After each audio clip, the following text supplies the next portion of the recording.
Hey Eurovision fans, it's Tom coming to you from not from Stockholm. It's Tom coming to you from Shanghai and back for another Eurovision reaction video.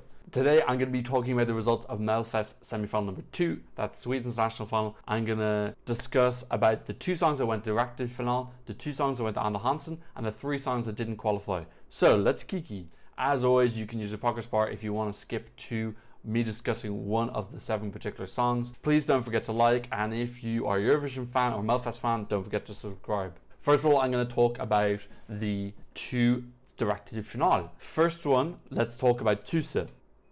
My laundry's finished. Spoiler alert, I thought the semi-final was absolutely horrifically bad. I thought the standard was really poor. So I got to the 7th song, I hadn't heard anything I liked at that point, and Tusse came on, and he was like an absolute breath of fresh air to me. First of all, I love his androgyny. I really didn't know that it was someone identified as a man. I actually thought it was a girl initially. I love that play.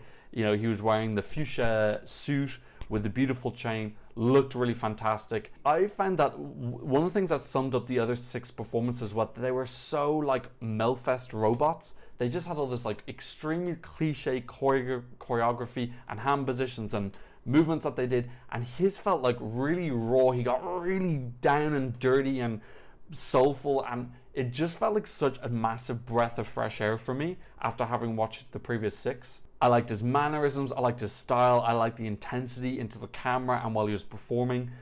For me, this staging was really fantastic. The bit where the dancers lit up behind him, kind of like doing like real screaming, anguished poses with the light on them, was just fantastic. And that was the first chills that I've had in this whole Eurovision season. I actually got chills a couple of times with this song, and I haven't had it with anything else really. I really like the song. I think the song is really good quality. I'm not going to say it's absolutely groundbreaking, but for me it was the package that really brought it to life, the visual feast that was going on of like this real passion and intensity that was kind of oozing out of everything.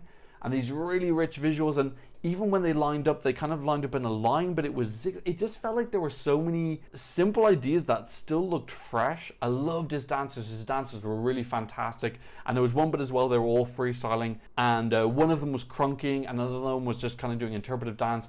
It just had such a unroboticness to it, which a lot of people complain about Sweden's entries lately, is that they're so over-rehearsed and choreographed. Like, I'm not denying that the whole performance was choreographed. It looked exactly the same when he did it for the winners thing, but it doesn't look as blatantly choreographed as a lot of the previous Swedish entries have been, to me at least. I've actually written here they didn't outshine her. It just took me a while to work out that it was a guy. I actually had to look up his Wikipedia page to realize that it was a man. I absolutely gagging to download this song. I have to wait another week, which is pretty painful.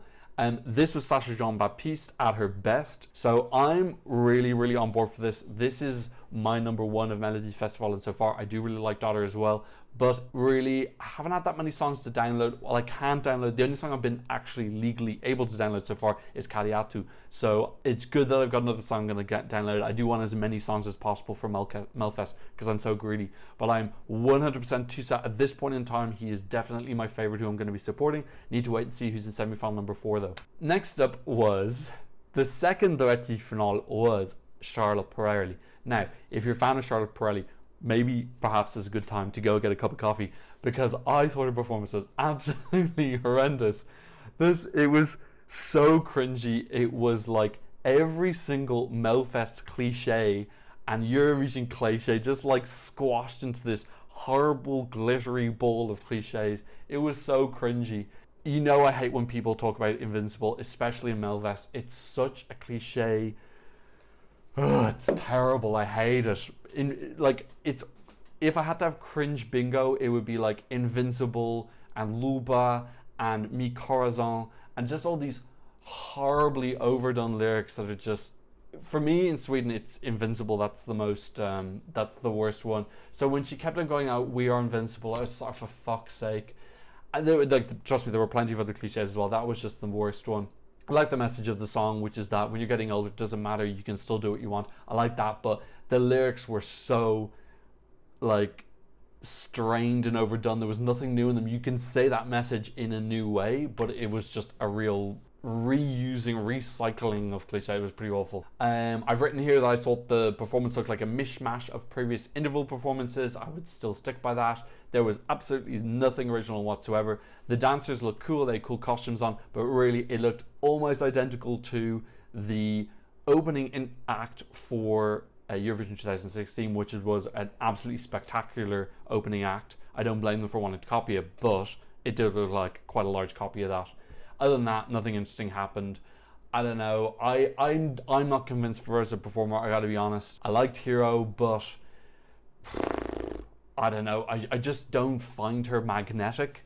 And the last thing I've written, it was all Sasha. This was Sasha Jean-Baptiste, not her best moment. Then let's talk about the two songs that went to Anders Hansen. The first one was Klara. Now, Klara looked like a Valkyrie getting ready for Halloween. I love her. She absolutely sold it to me. I think the song was so bleh, but I think anytime you have a song in an artist, it's a little bit like an orange and how much orange you can squeeze out of it. Klara was given this tiny little orange and she just squeezed the crap out of it and she managed to get a full glass of orange juice somehow. On the flip side, you take someone like Kadiatu. Poor Kadiatu, I'm really picking on, but she is a good example of a really beautiful, juicy orange that she only managed to get this, like a thimble of orange juice out of. So there is that thing, you know, you can have the best song in the world, but if you get no orange juice out of it, it's not going to qualify. I thought Klara did absolutely everything that was in her power to get as much orange juice as possible. She looked great. She was making great connections with the camera. Her voice sounded well. She looked fantastic in her costume, you know. Her costume was probably a little bit Verka Serduchka's Valkyrie mate from down the street, but you know, it was fun. I don't mind it at all. And the last thing I've written here is someone give this girl a good song. So I'd love to see Klara back and with a better song. The song is just a bit too meh. I really don't remember anything about it. Heartbeats of bands or something. Yeah, it was really forgettable. Okay, the second song that went to Anders Hansen was Alvaro. This was every single Latino song cliche that you get.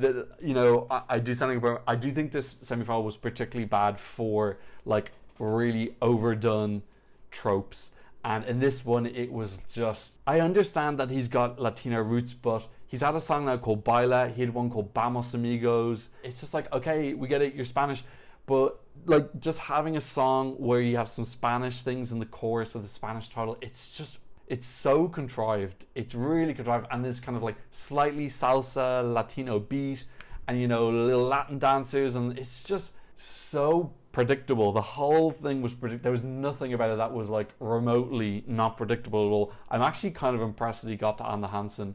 I do think it's a testament to how weak the semi-final was, but still, like, it was really cheesy Swedish pop mixed with like Latin tropes together into this like really horrible, predictable mess. The comment I've written here is I was looking for 1 milligram of originality in this entire show. It's probably a little bit harsh. I really did find this show very difficult to sit through until Tusse came and invigorated me at the end. Okay, so they were two songs that went to Anders Hansen. In Anders Hansen, God, I would imagine Klara came third just from the strength of her stage presence. I would be very surprised if Alvaro went to the final, but who knows? I didn't like this as anywhere near as much as I did Vamos Amigos. Now, then we had 3 songs that didn't go any farther. First one was Emil Assergard. Now, if you're from Sweden, please explain this to me. This sounded like they picked up a dude from the pub and they said, look, just sing any football song, you know. His vocals weren't good. The song sounded like a football chant, like a Go Sweden chant before the World Cup or something like that. It was really terrible. And then afterwards, when they show like 6 people cheering for the person, all of them were children. So I was thinking, is this like a children's TV presenter or something? What's the story behind it? I could have watched his little snippet, but honestly, I didn't want to. So I didn't. Yeah, this was just a total mess for me. I wonder how he did actually. So he came 5th. Okay, so look, I just got to think he's got some sort of following or there's some sort of relationship with Sweden.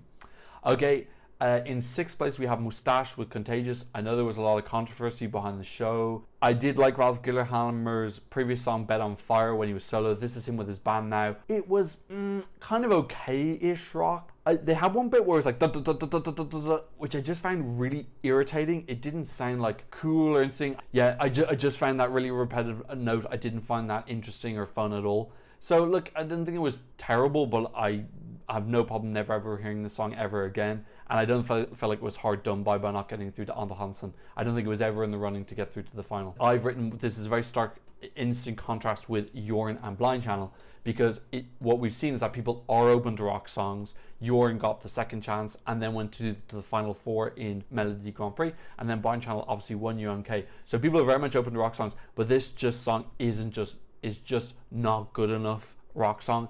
Plus it's in a weak semi, so I think I don't think there can be any blame put in that, oh, it's just because people don't like rock. It's like, nah, the song just wasn't good enough. Okay, 7th place was Elisa. I've written that Eurovision 1997 called and they want their generic boring ballad back.